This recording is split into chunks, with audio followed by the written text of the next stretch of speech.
When I said with a heart full of joy, "Daughter, I am so happy about your wedding tomorrow," my daughter fell silent, and my son-in-law laughed. The wedding took place a week ago. The money I had given for the celebration of their dreams disappeared into their pockets. A week later, they returned, begging for forgiveness, and I coldly said, "Get out of here." They were devastated. Before we continue, please subscribe to the channel and write in the comments what time it is where you are now. The roast had another 10 minutes. I checked it through the oven window, watched the juices pooling around the carrots and potatoes, then glanced at my watch again. 7:15. Alma said they'd be here by 7. I adjusted the wine glasses on the table one more time, making sure everything sat just right. 3 place settings. White napkins I'd ironed myself that afternoon. The good plates, the ones Maria and I got for our 20th anniversary. Strange how they only came out for special occasions now, and this was about as special as it got. Tomorrow my daughter would marry Theodore Caldwell, and I'd walk her down the aisle at the Desert Botanical Garden. $45,000 for that wedding, worth every penny to see her happy. Headlights swept across the front window. Finally. I was already at the door when they came up the walk. Alma looked beautiful in a cream-colored dress, her dark hair pulled back, but something in her posture felt wrong.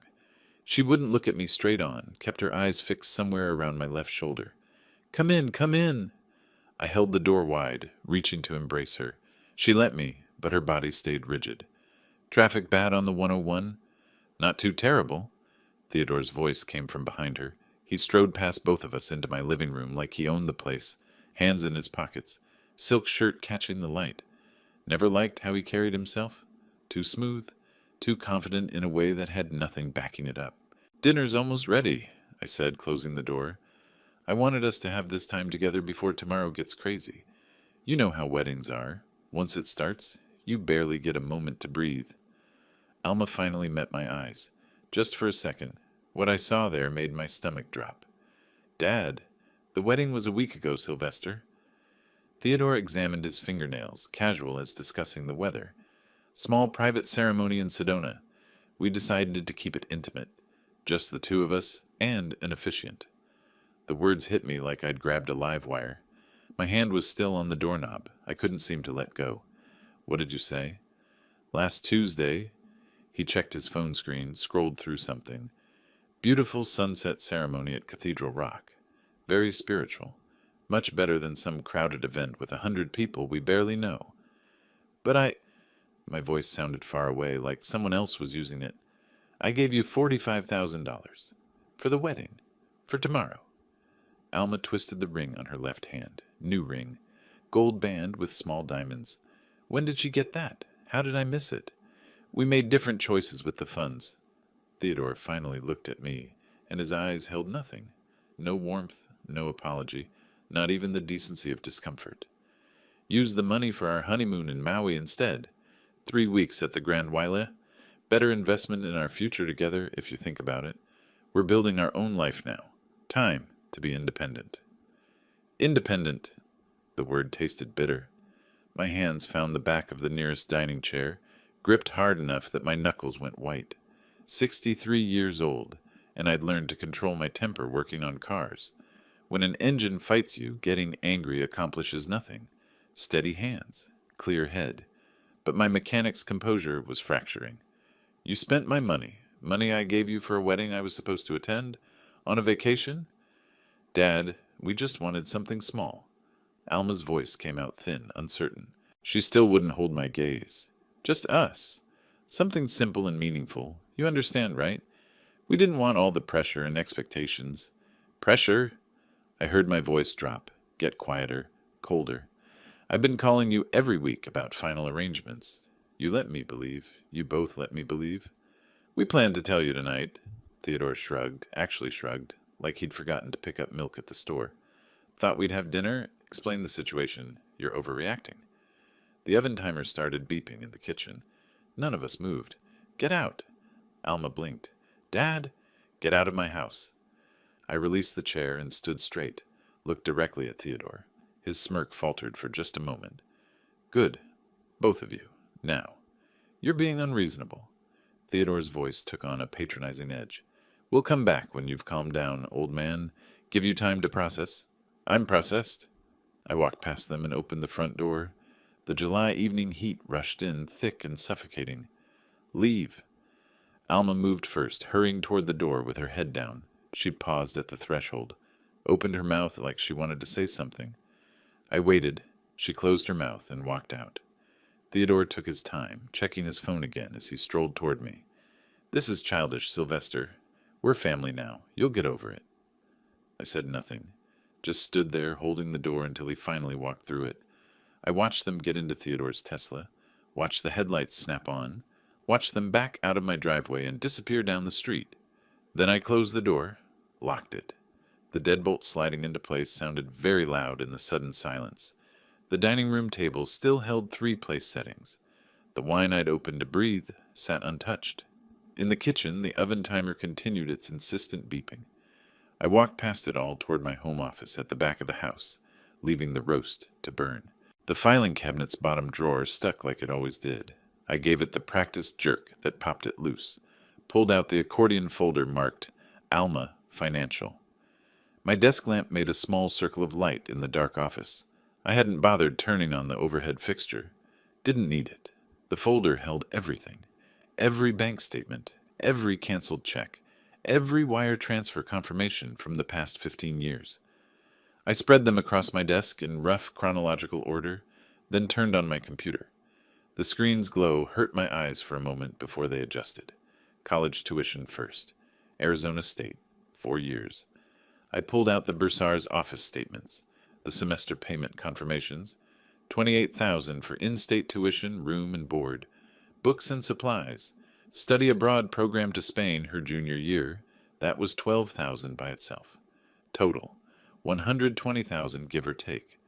I opened a new spreadsheet, started entering numbers. After graduation came the startup dream. Alma wanted to launch a marketing consulting firm. She'd been so excited on the phone, talking fast about social media strategies and brand positioning. I'd driven to her apartment in Tempe, sat at her tiny kitchen table while she showed me the business plan on her laptop.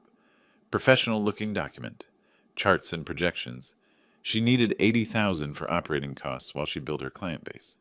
The business lasted 14 months. I found the wire transfer receipt, dated March 2019. $80,000 straight from my business account to hers. Found the apologetic text message from October 2020. Dad, I'm closing the company. Market's too competitive. Love you. Thank you for believing in me. I entered it in the spreadsheet. Column for date, column for amount, column for purpose. Next came the Audi. She'd called me on a Saturday morning 2 years ago. Her old Honda had died. Transmission gone, not worth fixing. Could I help with a down payment? Just enough to get her into something reliable. I'd driven to the dealership with her, watched her fall in love with the silver A4, signed as co-buyer when her credit couldn't handle it alone. $35,000 financed through Chase. I'd made every payment since. The numbers kept adding up. Rent assistance, $2,200 a month for 3 years. She'd moved to a nicer place in Scottsdale after Theodore entered the picture. Said it was important for her professional image. I'd quietly paid her landlord directly, automatic transfer on the first of every month. 120 plus 80 plus 35, I muttered, reaching for my calculator. My coffee had gone cold in its mug, but I took a sip anyway. Tasted like rust. That's $235,000, plus rent, $79,000, $314. Then the wedding fund, $45,000. Wired to Alma's account 6 weeks ago. Money that bought first-class tickets to Hawaii and 3 weeks at a resort I couldn't pronounce. I logged into my online banking, pulled up the joint account, the one I'd set up last year after Alma mentioned she worried about emergencies. What if something happens and I need money fast, Dad? Could we have a shared account just for security? Made sense at the time. My daughter needed safety. What father wouldn't provide that? Current balance, $67,412. I clicked on transaction history. Started scrolling. May 15th. Withdrawal, $5,000. Notation. Business TC. May 22nd. Withdrawal, $8,000. Notation. Business TC. June 3rd. Withdrawal, $6,500. Notation. Business TC. TC. Theodore Caldwell. My hand stopped moving the mouse. I just stared at the screen, watching the blue light reflect off my reading glasses. Every withdrawal since April carried those initials. Some smaller, 1,500 here, 2,000 there. Others larger. The biggest, 12,000 on June 28th. I clicked back through 3 months of history, started adding up Theodore's extractions from the account my daughter had access to, the account I'd funded for her security. $43,000. Gone. Funneled through Alma into Theodore's pockets. Dad, Theodore has an amazing real estate investment opportunity. Her voice played in my memory, bright and hopeful. That phone call in April. Could you transfer some funds to the account, just until his commission check clears? 2 weeks, tops. 2 weeks had turned into 4 months of systematic drainage. I pulled more files. Every document told the same story. Every email I'd saved. Dad, you always said you'd support my dreams. Dad, I promise this time will be different. Dad, I'll pay you back when things stabilize. My legal pad sat blank beside the keyboard. I picked up a pen, started writing. Not emotions, not anger, just facts, categories, and totals. Education, $120,000 business. Investment, $80,000 vehicle. $35,000. Housing, $79,200. Wedding fund, $45,000 joint account, withdrawn by TC. $43,000 miscellaneous, medical, travel, gifts, $9,800 grand. Total, $412,000 or $412,000. I sat back in my chair, removed my glasses, rubbed my eyes with the heels of my hands. Just once I let myself feel the full weight of it. The betrayal, the calculated manipulation. My daughter, my only child, the little girl I'd raised alone after Maria died, had hollowed me out like rust eating through a car frame. Then I put my glasses back on, picked up the pen again. The mechanic in me understood. When something's broken beyond repair, you don't keep pouring money into it. You cut your losses. You salvage what's salvageable and let the rest go. New page on the legal pad. Header. Action items. Close joint account. Monday morning. Remove Alma from Wells Fargo Access. Monday morning. Cancel automatic rent payment. Monday. Revise will schedule with attorney this week. Remove Alma as beneficiary. Life insurance. Retirement accounts. Business succession. Call Martin Ashford. Rancy Estate Planning. I opened a new browser tab. Typed Estate Attorneys, Phoenix, Arizona. The search results filled my screen. I started clicking through, reading reviews, checking credentials. Opened another tab for trust lawyers. Another for asset protection specialists. My browsing history grew. How to legally disinherit adult child Arizona. Revocable trust requirements. Protecting business assets from family claims. The clock in the corner of my screen read 3:47 a.m. I wasn't tired. My mind was working with a clarity I hadn't felt in years, each thought clicking into place like a perfectly calibrated torque wrench. Another page in the legal pad. I started listing names from the search results. Firms that specialized in family law, estate planning, asset protection. Next to each name, I wrote the earliest appointment time their websites listed. My phone sat dark on the desk. No calls from Alma. No apologetic texts. No, Dad, can we talk? She'd made her choice. Chosen Theodore. Chosen the money. Chosen to let her father believe in a wedding that never happened, while she drained his accounts behind his back. I pulled up my email, started composing drafts. Subject lines only, to be finished in the morning when business hours started. Joint account closure request. Beneficiary change forms. Urgent estate planning consultation. Through the window behind my computer, the sky had started shifting from black to deep purple. Dawn coming. Phoenix waking up. The bank on Camelback Road opened at 8. I had 4 hours to shower, dress, organize my documents. I looked at the legal pad, at the action items, at the browser tabs still glowing with attorney websites, at the spreadsheet showing $412,000 in a single, damning column. You want independence? I said it quietly to the empty office, to the darkness, to the daughter who wasn't there to hear it. You'll have it. I saved the spreadsheet as evidence.txlsx and started creating a new folder on my desktop. Time to treat this like any other business problem. Methodical, strategic, No emotion, just execution. The untouched dinner still sat on my dining room table. I could smell it from here, the roast now cold and congealed. I'd deal with it later. Right now, I had work to do. The shower water ran hot enough to sting. I stood under it until steam filled the bathroom, until the tension in my shoulders started to ease. Through the frosted window, dawn light was breaking over the desert. Sunday morning. Most people would sleep in.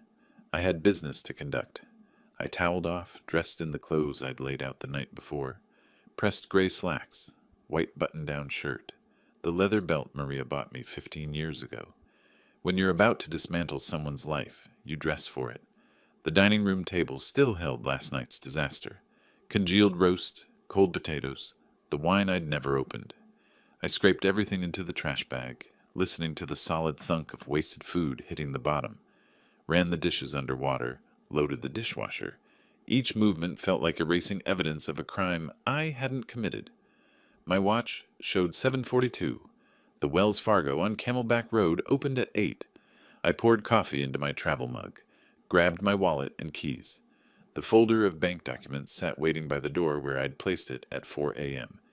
Everything organized, account numbers, statements, the list of automatic payments I needed to cancel. Traffic was light heading north on Central Avenue. I didn't turn on the radio. My mind was already running through the conversation I'd have with the banking specialist. Clear requests, no emotional explanations. Just business. The bank's parking lot was empty except for employee vehicles. I pulled in at 7:58, watched through the windshield, as a woman in a blue blazer unlocked the front doors. By the time I walked across the lot, she'd flipped a sign to open. "Good morning." Her name tag read Jennifer, mid-30s, professional smile. "How can I help you today?" "I need to close a joint account. Transfer everything to a new account under my name only.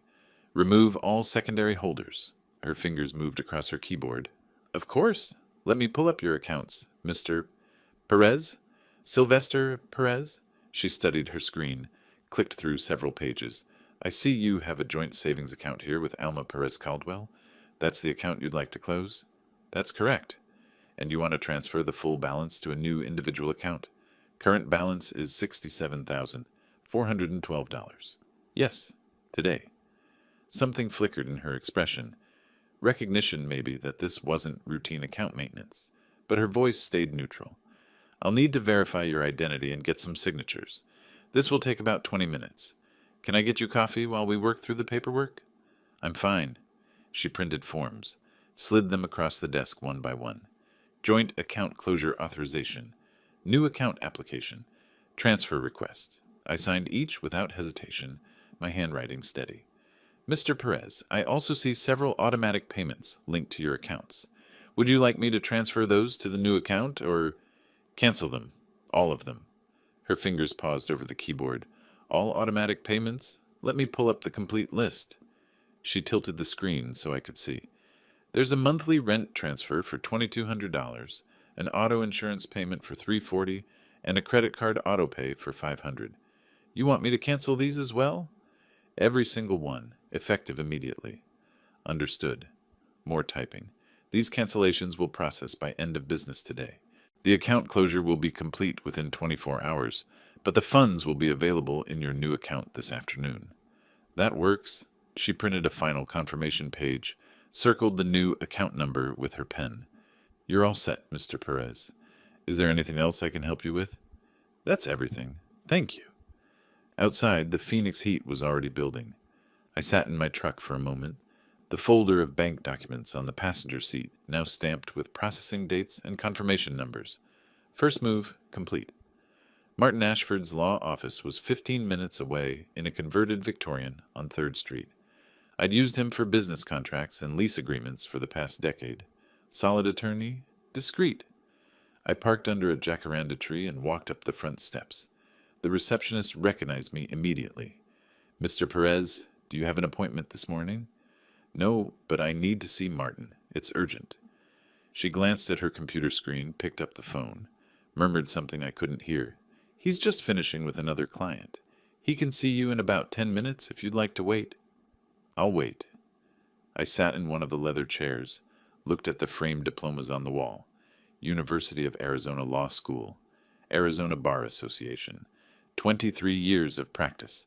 The kind of experience I needed. Martin emerged from his office with another client, shook the man's hand, then turned to me. Sylvester, come on in.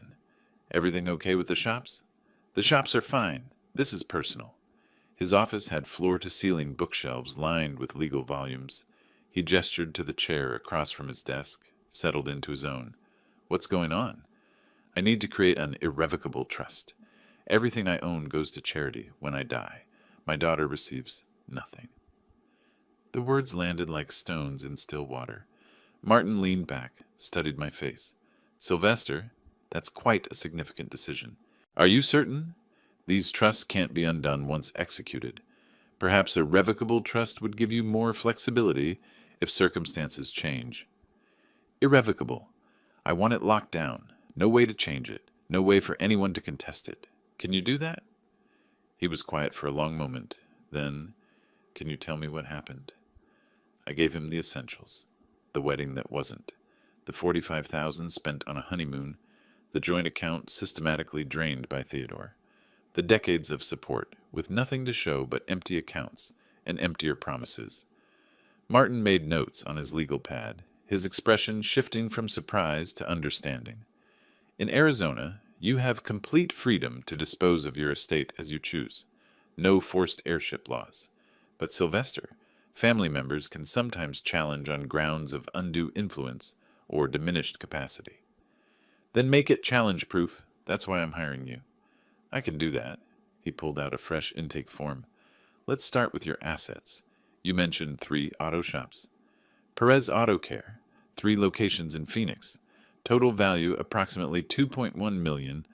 Then there's my house, worth about $580,000. His pen scratched across paper. Retirement accounts, life insurance, 401k worth $400,000, life insurance policy $250,000. All currently list Alma as beneficiary. I need that changed. We'll handle that separately from the trust. Beneficiary designation changes are straightforward. He looked up. Have you thought about which charity you want as the trust beneficiary? Something related to mechanic vocational education, kids who want to learn a trade but can't afford school. I'll leave the specifics to you. I know several established foundations in that area. I'll draft the trust with a charitable purpose clause. He made more notes. This will take time to do properly. Asset appraisals, foundation selection, document preparation. I'm looking at 2 to 3 weeks minimum. Whatever it takes. Get started today. I will. Martin set down his pen, met my eyes. Sylvester, I have to ask. Is there any chance of reconciliation? Sometimes family rifts. No chance. He nodded slowly. Then I'll make this ironclad. Give me 3 weeks. Back in my truck, I sat with the engine running and the AC blasting. The folder from Martin sat on top of the bank folder. My phone sat silent in the cup holder. No calls from Alma yet. The account changes wouldn't hit her radar until she tried to access the money. I pulled out of the parking lot and headed toward my flagship shop on Indian School Road. Sunday was usually quiet, but Marcus would be there handling the emergency calls. Life continued. Work continued. Everything had changed, but nothing about my daily routine needed to shift. Not yet, anyway. The transmission on the F-150 had been grinding since Tuesday.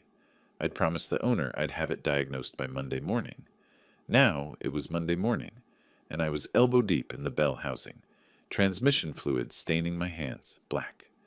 This was the work that made sense. Input, shaft worn, replace it. Output bearing shot, swap it out. Every problem had a solution you could see, touch, fix. Not like families. Not like daughters who cut you out of their lives while draining your wallet. My phone buzzed in my shirt pocket. I ignored it. Adjusted the transmission jack. Checked the alignment one more time. The phone buzzed again, then again. I wiped my hands on a red shop rag. Pulled out the phone. Alma's name filled the screen. 7 missed calls. I stared at it. Felt my jaw tighten. Let it ring one more time. 2. Then I answered. Dad, what's going on? Her voice came through sharp, irritated. Not apologetic. Not remorseful. Annoyed. I tried to use the card and it says the account is closed. Is there some kind of mistake? Can you call the bank? There's no mistake, Alma. Silence on her end. Then, what do you mean there's no mistake? Dad, I need that account. I tried 3 different ATMs. I closed the account. You... What? When? Why would you do that without telling me? I set down the wrench I'd been holding, looked at the transmission suspended on the jack, waiting for me to finish the job. You're an adult now, 34 years old, married, time to be independent. What are you talking about? You can't just... Dad, rent is due today. We don't have enough in our account to cover everything this month. You always helped with... We had an arrangement. We had a lot of arrangements.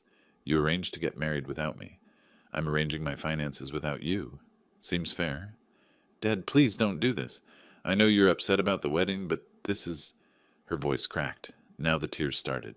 Right on schedule. This is too much. You're punishing me for... Give me that phone. Theodore's voice, distant, then suddenly close. Listen, old man, you can't cut off your daughter like this. We'll sue you for financial elder abuse in reverse. We had a reasonable expectation of continued support. My attorney says we have grounds. You had reasonable expectation of attending your own wedding. Life is full of disappointments. I ended the call, set the phone face down on my workbench, picked up my wrench and returned to the transmission. It buzzed 3 more times in the next hour. I didn't look at it. By noon, my phone showed 14 missed calls, voicemails piling up, text messages appearing one after another. I finished with the F-150, moved to a Honda with a timing belt issue, let Marcus handle the customer calls, focused on the work. Around 6, I finally listened to the voicemails. Alma's voice progressing from angry to desperate. Dad, please, just call me back. We can work this out. I'm sorry, okay? Just please pick up. Theodore's voice, trying to sound legally authoritative. Sylvester, this is harassment. Cutting off your daughter financially without warning. My attorney says we have grounds to pursue this in court. Call me back so we can resolve this reasonably. Neither of them had attorneys. I'd run a business long enough to know what real legal threats sounded like. This was posturing. I drove home as the sun set orange and purple over the desert, made myself a sandwich, ate it standing at the kitchen counter, opened my laptop at the dining table, and pulled up the documents Martin had emailed that afternoon. Trust framework, asset evaluation forms, foundation options for the charitable beneficiary. My phone lit up again, text from Alma. Dad, I'm coming over. We need to talk face to face. I didn't respond. Closed the laptop, carried it to my office, settled in at my desk with Martin's paperwork spread out in front of me, started reading through the trust language, making notes in the margins. The knock came just after 7:30, loud, insistent. Dad, I know you're home. Alma's voice carried through the front door. Your truck is in the driveway. Please, just open up. I stayed in my office chair, didn't move toward the door.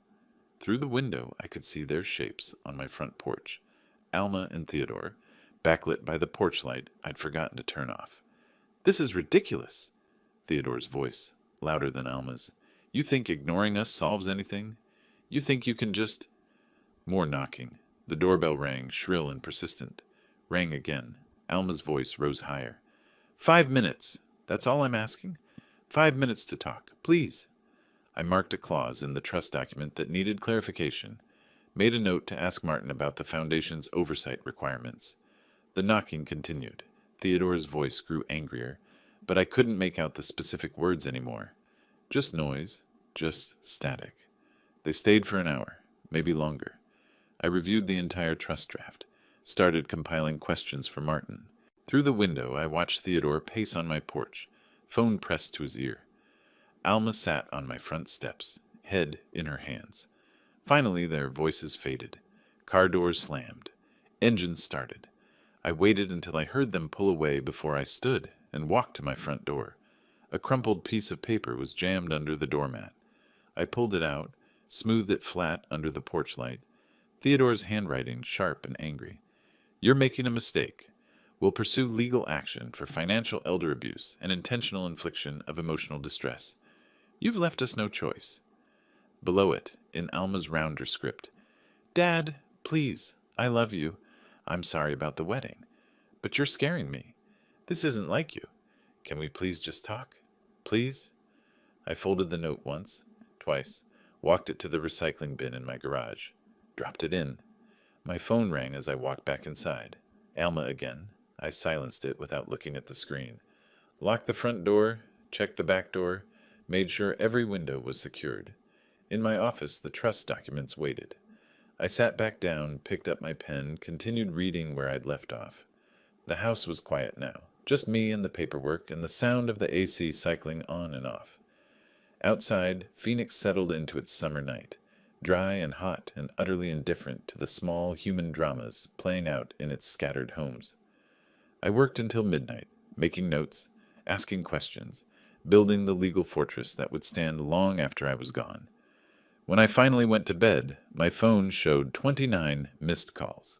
I plugged it in to charge, set it face down on the nightstand, and closed my eyes. Tomorrow I'd go back to the shop, fix more transmissions, diagnose more electrical problems, keep my business running the way I'd run it for 3 decades. Alma and Theodore could pound on doors and leave notes and call attorneys who didn't exist. I had work to do. Martin's office looked different on Saturday morning, quieter. No receptionist at the desk, just the attorney and me reviewing trust documents spread across his conference table. Sylvester, to protect the trust from any challenge, we should document your prior financial support, especially that business investment. Martin tapped his pen against the legal pad. Do you have records? Every bank statement, every wire transfer, $80,000 into her startup. Good. I'd recommend hiring a forensic accountant to analyze where that money actually went. Creates an unimpeachable paper trail if anyone questions your motivations. I leaned back in my chair. You think they'll challenge? Theodore strikes me as the type who'll try everything. Better to have answers before questions get asked. By Monday afternoon, I was sitting across from David Chen in a coffee shop on Central Avenue. Mid-40s, wire-rimmed glasses, the kind of careful attention to detail I recognized from good mechanics. We both knew how to trace problems to their source. Mr. Perez, I'll need all documentation related to the business. Incorporation papers, account statements, expense reports. He pulled out a tablet, stylus ready. I'll trace every dollar and categorize expenditures as legitimate business costs versus other uses. How long? 3 to 4 days for a comprehensive report. I'll be thorough. I slid a folder across the table.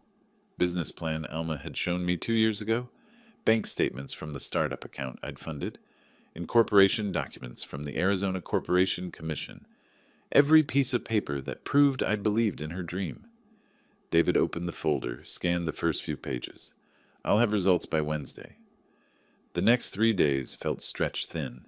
I worked the shops, replaced a serpentine belt on a Camry, diagnosed a misfiring cylinder on a Jeep Cherokee, supervised Marcus while he tackled a transmission rebuild. Normal work. But my mind kept drifting to David's investigation and to something else, the subtle shifts in how people treated me.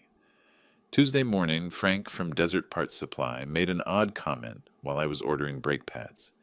Everything okay with you, Sil? Heard you're going through some family troubles. I kept my voice level. Nothing I can't handle. Sure, just checking in. But his tone carried something new. Curiosity, judgment, hard to say. Wednesday afternoon, my phone rang while I was finishing paperwork in my shop office. David's name on the screen. Mr. Perez, I've completed the analysis. The findings are significant. He paused, choosing words carefully. Of the $80,000 you invested, I can account for less than $8,000 in legitimate business expenses. The remainder appears to have funded personal lifestyle expenditures. My grip tightened on the phone. Give me specifics. Luxury hotels, high-end dining, designer retail purchases.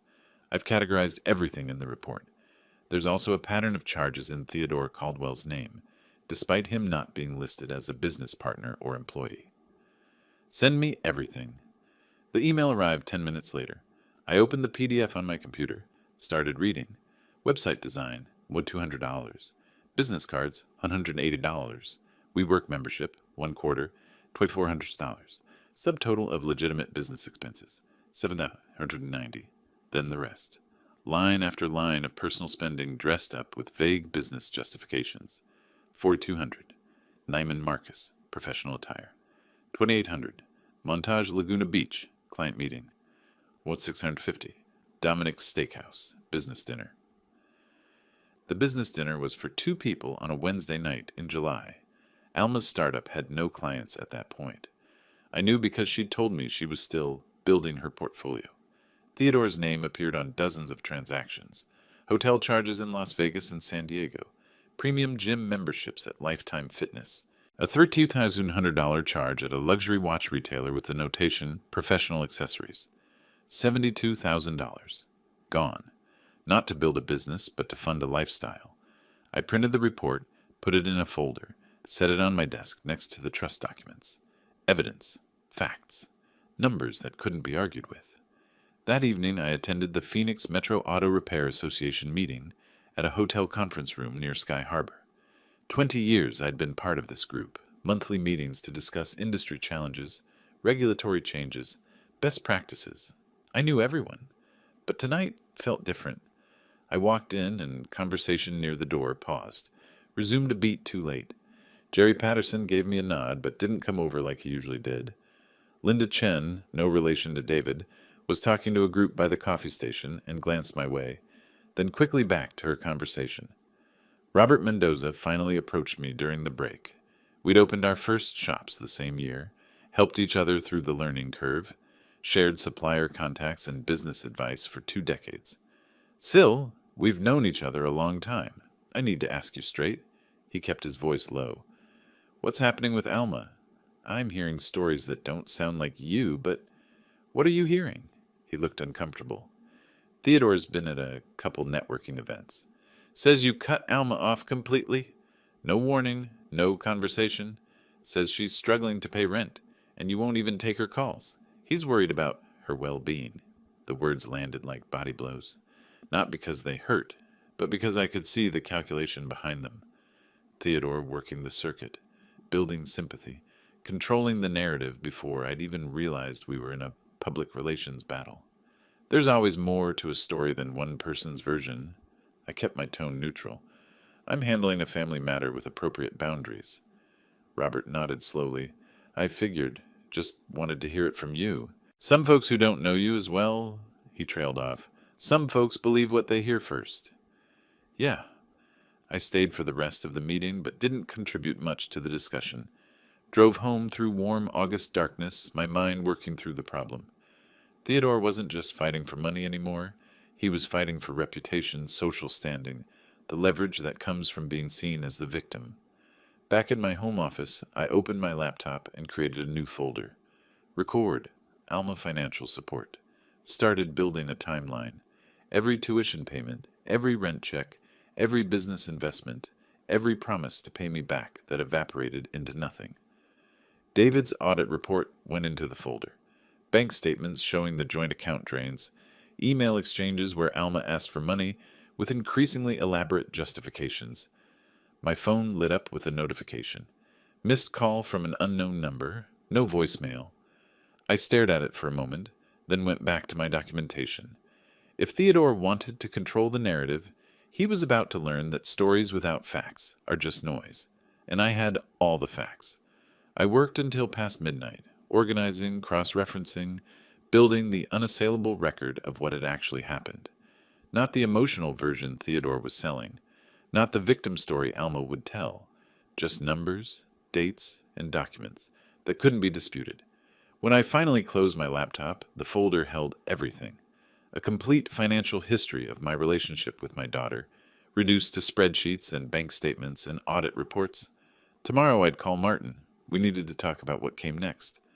Thursday morning started with my hands inside a Honda Civic's engine bay, checking spark plugs. The third cylinder wasn't firing right. Probably a bad coil.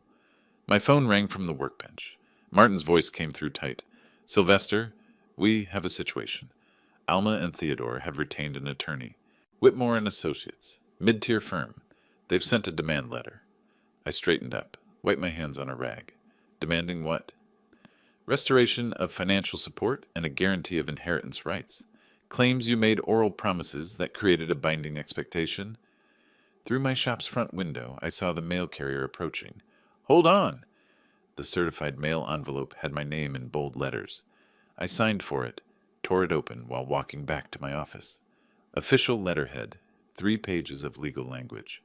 I scanned the key phrases: established pattern of financial support, reasonable reliance, verbal assurances regarding estate planning, immediate restoration of monthly payments required. Martin, I'm reading it now. Don't let it rattle you. Can you come by this afternoon? Say 3 o'clock? I'll be there. I photographed each page, sent them to Martin with a 2-word message. See you soon. The rest of the morning dragged. I tried to focus on the Civic, but my mind kept circling back to that letter. Theodore's move, putting legal pressure, trying to force me into settlement talks, probably hoping I'd rather pay them off than deal with an attorney and court filings. They didn't know me very well. At Martin's office, he had the demand letter on his screen, already annotated with notes in red. He looked more amused than concerned. Sylvester, can they actually force me to— No, absolutely not. He leaned back in his chair. Arizona law is crystal clear. You have complete testamentary freedom. Adult children have zero entitlement to parental support or inheritance. Their attorney knows this. Then why send the letter? Intimidation. Hoping you'll settle to avoid hassle, or building a paper trail for public sympathy. He clicked to a new document. I'm drafting a response. It'll be polite, firm, and legally airtight. No obligation exists. No settlement will be offered. The trust proceeds as planned. I watched him type, occasionally reading phrases aloud for my approval. Arizona Revised Statutes, Section 14.2101, grants absolute testamentary freedom. No legal doctrine of promissory estoppel applies to informal family discussions. Mr. Perez has no legal obligation, moral or otherwise, to provide continued financial support. Perfect, I said. Martin's fingers paused. He looked at me over his reading glasses. Legally, they have nothing. But Sylvester, you should know. Legal battles and public opinion battles are different.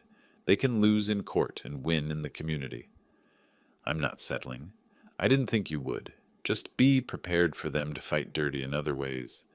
I drove home thinking about his warning, got as far as my driveway before my phone started buzzing. Text messages. Multiple people. I pulled them up at a red light. From Robert. Heads up, Alma posted something on Facebook. Pretty rough. From Linda Chen. Sylvester, just saw something online. Wanted you to know. From Marcus at the shop. Boss, you might want to check social media. I waited until I was home to open Facebook. Hadn't posted anything myself in probably 2 years. Just kept the account to stay connected with distant relatives and old customers. Alma's post was at the top of my feed, shared by someone I vaguely knew. It's hard to write this, but I need to share my truth.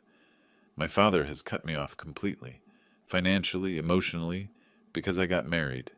34 years of being his daughter, and when I chose love, he chose money. Rent is due. Bills are piling up, and he won't even answer my calls. I know parents don't owe their adult children anything legally, but I thought family meant more than that. I thought I meant more than that. To anyone going through something similar, you're not alone. We deserve better. The post had been up for 3 hours, already had 200 reactions, 50 comments, a dozen shares. I scrolled through the responses. Parents who use money to control their kids are the worst. Stay strong. There's always 2 sides, but she seems genuinely hurt. My dad did the same thing. It's financial abuse. Document everything. Praying for you, sweetie. Your father will regret this someday. Carefully worded. No outright lies I could point to. Just framing, context, the things she left out. Like the secret wedding. Like Theodore draining accounts. Like $72,000 spent on luxury vacations while claiming to run a business. I set my phone face down on the kitchen counter. Didn't comment. Didn't message her. Didn't defend myself in her comment section where every word would be screenshotted and used against me. The next several days proved Martin right about public opinion. Friday, a longtime customer named Patricia came in for an oil change. While I was processing her payment, she said, "Hey, I saw something about you and your daughter online. Hope everything's okay." With a look that said she wasn't sure everything was okay. "Family matters," I said. "Nothing to worry about." Saturday at the grocery store, a woman I vaguely recognized from business networking events gave me a look, not hostile, but judging, like she knew something about me now. Monday morning, a colleague sent me a private message. Want to hear your side of what's on Facebook? Coffee sometime? Each interaction was small, manageable, but they accumulated. By Monday evening, I felt like I was walking through Phoenix with a target on my back, invisible to me, but obvious to everyone else. Tuesday, August 12th, I met with Rachel Kim at her downtown office. Modern space, efficient layout, certificates on the wall for notary services and trust administration. Rachel had the trust documents organized in labeled tabs, timeline chart displayed on her computer screen. Mr. Perez, I've reviewed all the documentation from Martin. The trust structure is solid. She moved through each asset with practice speed. 3 auto shops valued collectively at $2.1 million, residential property at $580,000, retirement accounts at $400,000, life insurance at $250,000, total estate $2.68 million. Beneficiary, Arizona Mechanical Skills Foundation to be established. No named heirs. She looked up. I can have final documents ready for signature by next Tuesday, August 19th. That's fast. I understand there's some urgency. Her voice stayed professional, but her eyes showed she'd picked up on the pressure. Once you sign, the trust becomes irrevocable. Your daughter will have no legal claim to any assets, current or future. Good. That's exactly what I want. She walked me through the signature requirements, notarization process, filing procedures. I signed preliminary documents, watched her organize everything into a master file. 7 days until this was permanent. 7 days until Alma's legal options disappeared completely. Walking to my truck in the parking garage, my phone buzzed. Another Facebook notification. Someone had shared Alma's post in Phoenix Small Business Network, a group I'd been part of for years. 300 members. Local shop owners, contractors, service providers, all seeing her story. Her version. I didn't open the app. Instead, I texted Martin. I need a meeting. We need to go on offense. His reply came back in under a minute. Tomorrow, 9 a.m. Come prepared. I sat in my truck with the engine running and the AC blasting against August heat. Around me, Phoenix continued its normal rhythm. Cars entering and exiting the garage. People heading to dinner. The city moving forward like nothing had changed. But everything had changed. Theodore and Alma had taken this from a private family matter to a public campaign. Legal threats. Social media. Reputation attacks. They were fighting on multiple fronts, trying to find the pressure point that would make me cave. They'd find out tomorrow that pressure works both ways, and I had something they didn't. Facts. I pulled out of the parking garage and headed home. Tomorrow morning, Martin and I would plan the counterattack. I had David's audit report. I had bank records. I had evidence of every lie and every manipulation. 7 days until the trust was final. 7 days until their options ran out. I just had to hold the line until then. The question was whether they'd let me. Martin's conference room had a whiteboard covered in notes by the time I arrived Wednesday morning. Strategy flowcharts, timeline markers, legal precedents. The leather folder under my arm held David Chen's audit report and a USB drive with every bank statement I'd kept for 15 years. Sylvester, Theodore's rumor campaign has given you something valuable. People are paying attention. Martin gestured to the whiteboard.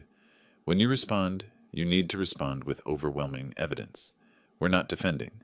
We're presenting facts that make defense unnecessary. What exactly do you need from me? Everything. Every payment, every broken promise, every documented request for money. Email, text, bank records. We build a timeline that shows pattern, not isolated incidents. I spent the next 4 days at my home computer, mining through digital history. Years of correspondence with Alma, preserved in my email archive. Search terms became painfully familiar. Dad, I need. Dad, could you? Dad, you're the only one. Thursday afternoon, I found one from March 2023. I read it aloud to myself in my empty office. Dad, you've always believed in me when no one else did. This business is going to make you so proud. Thank you for the faith and the investment. $80,000? That's what faith cost me. I screenshot each message, organized them by year and category, education, housing, business, personal expenses. Each folder told a story of dependency, of promises made and broken, of gratitude that lasted exactly as long as the money did. Friday afternoon, I made a call I'd been avoiding. Directory assistants connected me to Desert Rose Wedding Planning in Sedona. This is Monica Rodriguez. How can I help you? Ms. Rodriguez, I'm Sylvester Perez, Alma's father. I paid for my daughter's wedding in July, but I'm reconciling my financial records. Could you confirm the invoice total? Brief pause. Then her voice shifted, warmer. Oh, Mr. Perez, the ceremony was beautiful. Let me pull up the file. Yes, total came to $12,000. Venue, catering for 20 guests. Florals, officiant. 12,000. I provided 45,000. Do you know what happened to the remaining 33? Typically with deposits, if the actual costs are less, we refund the difference to the couple. I believe we issued a check to Ms. Perez and Mr. Caldwell for the balance. $33,000. Refunded to them. I thanked Monica professionally, hung up and opened my credit card statements. Found the Hawaii resort charges 3 days after the wedding. Grand Wailea Resort, premium ocean view suite, spa treatments, private beach cabana rentals, fine dining, total, $33,647. My wedding money spent on their honeymoon while I waited at home believing the ceremony was still a day away. Saturday morning, Martin called. My paralegal found something you should see. Can you come by Monday? In his office Monday afternoon, he spread credit reports across his desk. Legal access, information I had rights to review, due to accounts I'd previously co-signed with Alma. Theodore Caldwell's financial profile, Martin said, highlighting sections. Chase card, $14,200. American Express, $11,800. Discover, $8,900. Capital One, $12,100. $47,000 in credit card debt. Long before he met Alma, Theodore Caldwell has a consistent pattern: expensive tastes, insufficient income, mounting debt. Then suddenly, 18 months ago, his financial stress eases slightly. Why? I knew the answer. Because he found a new income source, my daughter, and through her, me. Martin pulled out another document. Look at the dates on these charges. Many coincide with periods when Theodore was supposedly investing in business opportunities through your joint account. I took the reports home, spread them across my desk with everything else: bank statements, email correspondence, audit results, credit reports, wedding invoices. Then I built a timeline. December 2023, Theodore appears in Alma's Facebook photos.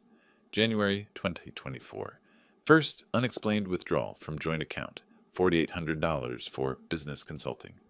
March 2024, I invest $80,000 in Alma's startup. April-July 2024, steady drainage of joint account. Theodore's name on transactions. His credit card balances stabilize slightly. July 2024, secret wedding in Sedona. Honeymoon funded with my wedding money. It's not random, I said to my empty office. It's organized. He'd planned this from the beginning. Identified a target, a woman whose father had money and a history of financial generosity. Isolated her gradually. Orchestrated the wedding exclusion to sever my connection while maximizing the financial extraction. Classic predator behavior, but applied to family relationships instead of stranger scams.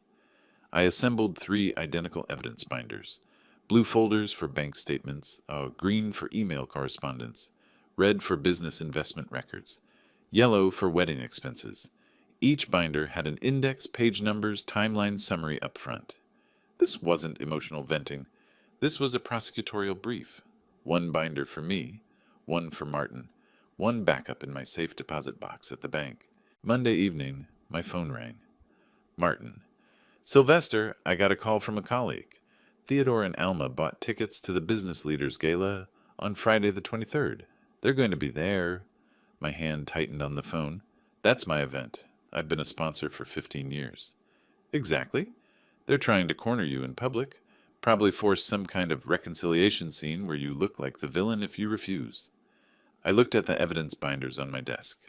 Thought about 3 weeks of rumors, social media attacks, legal threats. Thought about Theodore spreading lies while I stayed silent. What do you think I should do? That depends. Are you ready to go public with everything we've compiled? The question hung in the air. Was I ready? ready to expose my daughter's betrayal in front of 200 business leaders, ready to end any possibility of reconciliation forever. I thought about the wedding I'd funded but never attended, the startup that funded luxury vacations, the joint account systematically drained while Theodore pretended to be investing in his future, the Facebook post painting me as a cruel father, the demand letter threatening legal action for daring to protect my own assets. Yes, I said. Yes, I am. Then we'll need to coordinate with the hotel's AV team. If you're going to tell the truth, let's make sure everyone sees the proof. After we hung up, I sat at my desk looking at the binders. Tomorrow I'd sign the trust, make the disinheritance permanent and irrevocable. Friday I'd face Theodore and Alma in public with my community as witness. They wanted to control the narrative. They were about to learn that stories without facts are just noise, and I had all the facts. Rachel Kim's office was quiet Tuesday morning, just the two of us and her paralegal witnesses at the conference table. The trust documents sat in 3 neat stacks, original and copies, tabs marking signature pages. Mr. Perez, with these signatures, the Sylvester Perez Irrevocable Trust is now fully executed and filed. Rachel pointed to the first signature line with her pen. Your assets are permanently designated for the Arizona Mechanical Skills Foundation upon your death. I used my own fountain pen, the one Maria gave me when I opened my first shop. Page 1, Establishment of Trust. Page 2, Asset Schedule. Page 3, Beneficiary Designation. Page 4, Irrevocability Clause. Each signature was deliberate. Each one severed another thread connecting Alma to my life's work. Rachel applied her notary seal with a heavy press. The embossing made a satisfying thunk. And there's no way to challenge this? In Arizona, with proper execution and given you're of sound mind, it's bulletproof. Your daughter has no legal claim to any inheritance. Good. That's exactly what I wanted. The next 3 days crawled. Wednesday, I had my charcoal suit dry cleaned. Thursday evening, I met Martin at a coffee shop near his office. Last chance, Sylvester. Are you absolutely sure you want to take this public tonight, if the opportunity arises? If Theodore tries to make me look like the villain in front of my community, yes, I'm ready.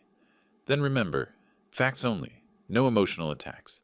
Let the evidence speak. Don't call him a con artist, even if that's what he is. I won't, but I will tell the truth. Friday evening, I arrived at the Arizona Biltmore Resort at 6:15. The grand ballroom gleamed under crystal chandeliers. Round tables dressed in white linens. Silent auction displays lined the perimeter. Vacation packages, restaurant gift certificates, sports memorabilia. My company's platinum sponsorship placard stood prominently. Perez Auto Care, $5,000 sponsor. I'd attended this gala for 15 years. Knew most faces, understood the rhythm of the evening. Cocktails, dinner, speeches, silent auction closing, dancing, professional networking dressed as social gathering. Carlos Mendoza found me near the auction tables. Sil, glad you made it. Wasn't sure after, well, some of the stuff circulating online. Here and staying, I said simply. Dinner service began at 7. Salad course, then chicken or salmon. I chose my usual table with business associates, shop owners, suppliers, a couple of insurance brokers, comfortable conversation about industry changes, Phoenix Heat, upcoming football season. Around 7:30, during the main course, I saw them enter. Theodore in an expensive suit, Alma in a designer dress. They scanned the ballroom like hunters tracking prey, spotted me, exchanged words, took seats at a back table, last-minute tickets, nowhere near premium placement. They waited, through salad, through dinner. I felt their attention like heat on my neck, but didn't turn around. Dessert arrived, chocolate mousse. The MC, a local TV personality, finished announcing silent auction closing times and stepped away from the small stage. Theodore moved. He walked to the stage, took the standing microphone, tapped it twice. Feedback, squeal. The room went quiet. I apologize for the interruption, but I need to address something important. I set my fork down carefully, wiped my hands with my napkin, waited. Many of you know Sylvester Perez as a successful businessman, a contributor to this community. I know him as my father-in-law. Theodore's voice carried false humility. His daughter, my wife, Alma, is heartbroken. There's been a misunderstanding, a family disagreement that's spiraled, and I'm asking, publicly, humbly, for healing. Sylvester, whatever happened, can we talk? Can we find forgiveness? He extended his hand toward my table. Every eye in the ballroom turned to me. The trap was sprung. Refuse, and I'm the heartless father. Accept, and I validate their narrative. I stood slowly, buttoned my suit jacket, walked between tables toward the stage. The room held its breath. Theodore handed me the microphone. He had no choice. Refusing would expose his manipulation. I looked out at 200 faces, business leaders, friends, colleagues, people who'd seen Alma's Facebook post, heard Theodore's rumors, wondered about the truth. Thank you for the unexpected opportunity to address this. My voice was calm. Theodore mentioned family. Let me tell you about family, about 34 years of being a father. Behind me, the presentation screen flickered to life. Martin had coordinated with the hotel's AV team. My timeline appeared, 1990-2024, financial support provided. I paid $120,000 for my daughter's college education, $80,000 for a business startup that never operated, $35,000 for a car, $2,200 a month for rent for 3 years, $45,000 for a wedding I was never invited to attend. The screen showed bank transfers, dates, amounts, each one highlighted. If you're doing the math, that's over $400,000. Not loans, gifts, because she was my daughter, and I loved her. Past tense, deliberate. 3 weeks ago, I learned that the wedding I'd funded had happened a week earlier, in secret. My daughter and her husband spent the wedding money on a vacation to Maui instead. Email correspondence appeared on screen, Alma's requests, her promises, her gratitude. I also learned that the business I invested in never actually functioned. The money funded luxury purchases instead. David Chen's audit results, category summaries, luxury hotels, designer clothing, premium dining. The room was absolutely silent.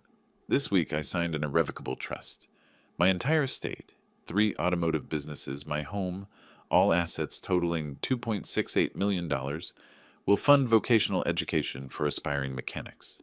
Young people who want to learn a trade, work with their hands, build something real. I paused. Let that sink in. Not a dollar goes to my daughter. Theodore's face had gone white. Alma, at their back table, had covered her face with her hands. Theodore asked about forgiveness.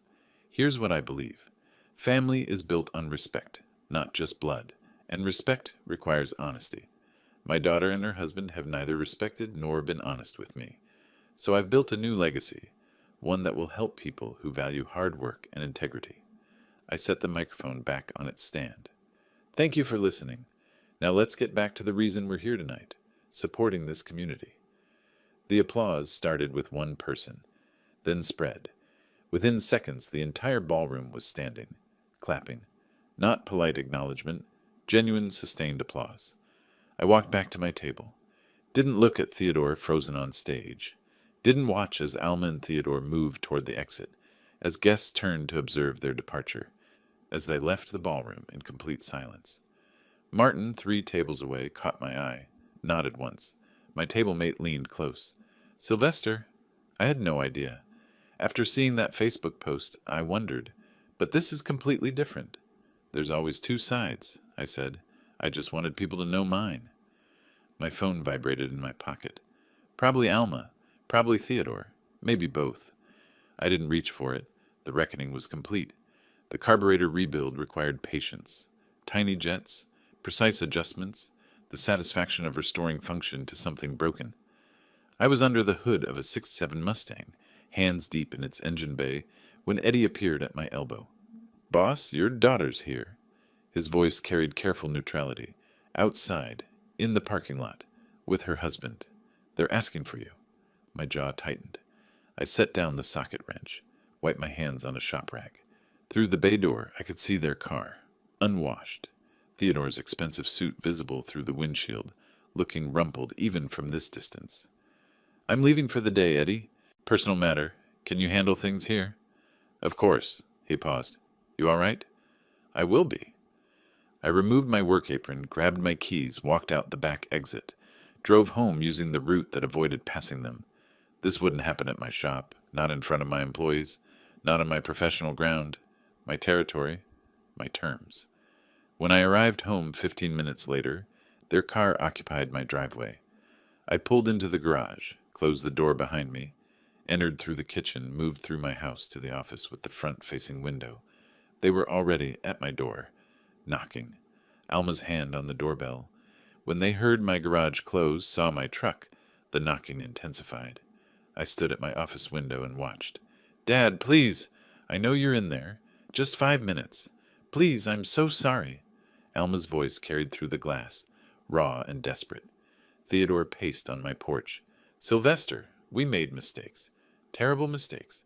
But we can fix this. Just open the door." I didn't move, didn't respond, just observed from behind my window. They didn't leave. An hour passed. They sat on my porch steps, stood and knocked again.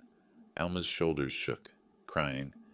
Theodore placed a hand on her back, the gesture automatic, not comforting.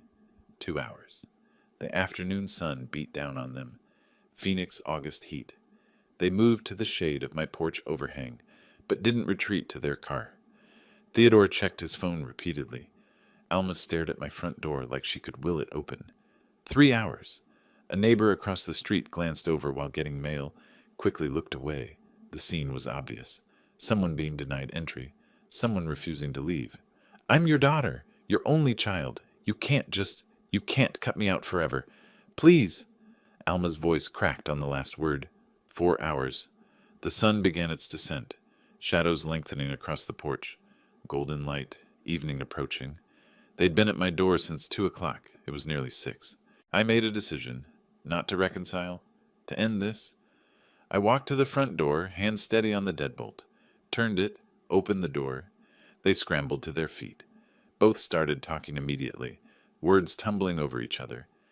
"Dad, I'm so sorry. I should have... If you'd just give us a chance to explain." Theodore convinced me that we needed... "Pay you back, every dollar, I promise." I stood in the doorway, didn't step forward, didn't invite them in, just occupied the threshold, the boundary between their world and mine. Wasn't thinking clearly, I was confused. "Set up a payment plan, whatever you want." Theodore's voice carried desperation that stripped away every ounce of his former arrogance. "Sylvester, I take full responsibility. This was my fault. I influenced Alma. I made bad decisions. But I'll make it right. I'll get another job. We'll pay you back. The wedding money, the startup investment, everything." Alma reached toward me. "Dad, I was manipulated. Theodore made everything seem reasonable at the time. The wedding, the money, all of it. I see that now. I was wrong to go along with it. But I'm still your daughter. That has to count for something." I let them speak. Maybe 30 seconds total. Their voices grew more frantic as my silence continued. Alma's mascara streaked her face. Theodore's expensive suit, probably the last one before repossession, hung wrinkled on his frame. Then I raised my hand. They stopped. Instant silence. "You chose your path without me." My voice was quiet, absolute. "Now live with it. Leave my property." "Dad, no! You can't! I'm sorry, please!" Alma reached for my arm. I stepped back. Her hand closed on empty air. Theodore's voice came out strangled. "Sylvester, please. We have nowhere else to... We're about to lose everything." The irony seemed lost on him. They'd already lost the most valuable thing. I said nothing more. Just looked at them. Really looked at them for what I knew would be the last time. Then I closed the door, not slammed it. Just closed it with normal pressure, maintaining eye contact until the wood blocked my view. The deadbolt slid home. Click. I stood in my entryway, hand still on the doorknob, and listened. Muffled voices outside. Alma sobbing. Theodore's low, defeated murmur. Footsteps descending porch stairs. I walked to my office window. Watched them return to their car. Alma collapsed into the passenger seat. Didn't close the door right away. Just sat there, bent forward. Theodore walked around to the driver's side slowly, got in. They sat in the stationary car for several minutes, just sitting. Finally, the engine started. They backed out of my driveway, drove away down the street. I watched until their taillights disappeared around the corner. My phone rang. Martin's name on the screen. I answered. It's done. They came to your house? His voice carried concern but not surprise. They left. They won't be back. Are you okay? I stood in my office, looking at the empty driveway, the evening light painting my neighborhood in warm tones. For the first time in a month, since that dinner I'd prepared for 3, I felt something settle in my chest. I am. For the first time in a month, I actually am. After we hung up, I stood at the window a moment longer, not celebrating, not mourning, just acknowledging. It was finished, the reckoning complete, the boundary permanent, the consequences delivered. I turned away from the window and walked to my kitchen to make dinner. Sunday morning arrived quiet. I woke naturally. No alarm, no jolt of stress. Just Sunday. Last day of August. Made coffee in my kitchen, stood at the window watching morning light spread across the desert landscape beyond my backyard. The tension that had lived in my shoulders for weeks was gone, not replaced by satisfaction or triumph, just absence of weight. My phone sat on the counter. Text from Martin confirming our 10 o'clock meeting. Report from Eddie about yesterday's shop operations. Nothing from Alma or Theodore. I showered, dressed in jeans and a polo shirt, Sunday casual. Drove to Martin's office on 3rd Street. He'd come in on a weekend just for this meeting. That said something about the man. Sylvester, good news, though not surprising. Whitmore and Associates sent withdrawal letter Friday. He slid a document across his desk. Their demand for restored financial support and inheritance guarantees is officially dropped. I scanned the legal language. Essentially, we have no case. We're done trying. Leave us alone. They finally realized they had no case. They never had a case. Martin smiled slightly, but sometimes people need to exhaust all options before accepting reality. He pulled out another set of papers. The Arizona Mechanical Skills Foundation is officially incorporated. Board of Directors includes 2 representatives from the local technical college, 1 from the State Automotive Trade Association, and an independent financial advisor. Upon your death, the foundation receives all trust assets and begins operations. When do scholarships start? First awards could be distributed as early as 6 months after the trust transfers. Students learning automotive technology, tool and equipment grants, apprenticeship stipends. I thought about young people learning a trade, working with their hands, building something real. That's good. That's real. Thank you for handling all of this, Martin. The trust, the foundation, everything. It's been my pleasure. He met my eyes. And Sylvester, you did the right thing. Not the easy thing, but the right thing. I shook his hand, took my copies of the documents, drove home, made a detour, drove past my flagship shop on Van Buren Street, the original location I'd opened in 1995. Parked across the street, engine idling, air conditioning fighting August heat. The building looked solid, professional. Perez Auto Care in bold letters across the front. 3 decades of work. 60 employees across 3 locations. Built from nothing. This would outlive me. Fund education for the next generation. That mattered more than blood inheritance. I pulled away after 5 minutes. Continued home. Spent the afternoon on my back patio. The shade cover and fan made the heat bearable. Desert landscape stretched beyond my property line. Saguaro cacti, rocky hills, endless sky. I sat in a comfortable chair with a book I'd been meaning to read, but mostly just looked at the view. My neighbor Tom called over the fence.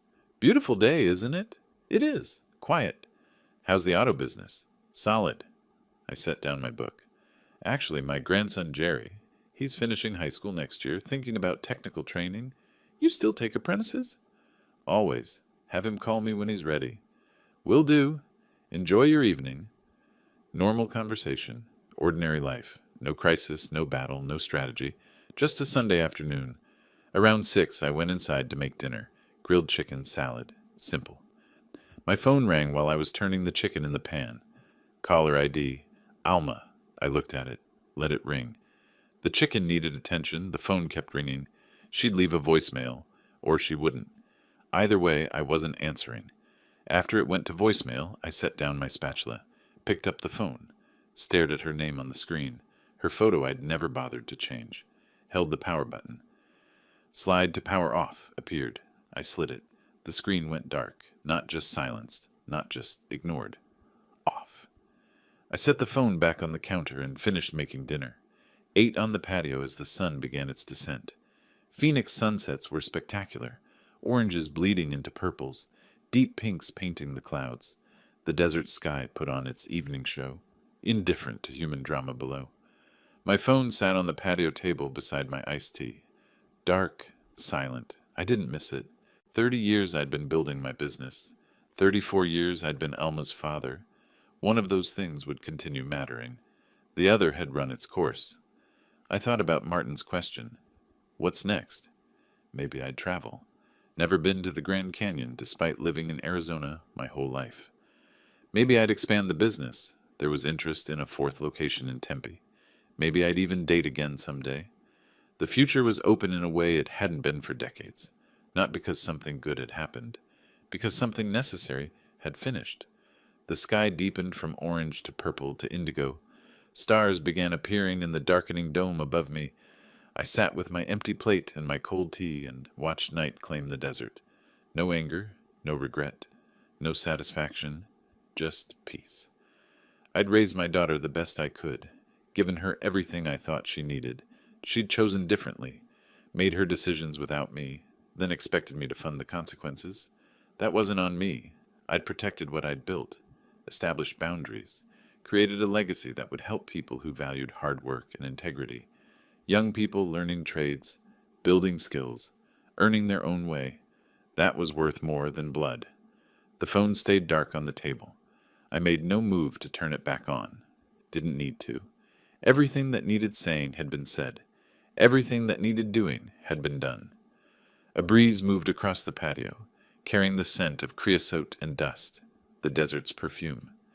Somewhere in the distance, a coyote called. Another answered, the ancient rhythm of the Sonoran Desert, indifferent to the small human dramas played out beneath its sky.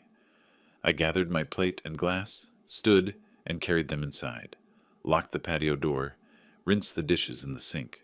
Normal Sunday evening routine. Tomorrow, I'd go back to work, fix cars, manage employees, run my business. The same life I'd been living for 3 decades, minus the weight of obligation to someone who'd never valued it. I left the phone on the counter, dark and silent, walked to my bedroom, got ready for sleep. When I turned off the lights, the house settled into comfortable darkness. No tension waiting in the corners. No dread about tomorrow's phone calls. No wondering what fresh manipulation might arrive. Just a house. Just a man. Just another night. And in the morning, the rest of my life would continue. If you like this story, please like this video, subscribe to the channel, and share your impressions of this story in the comments. To listen to the next story, click on the box on the left. Thank you for watching.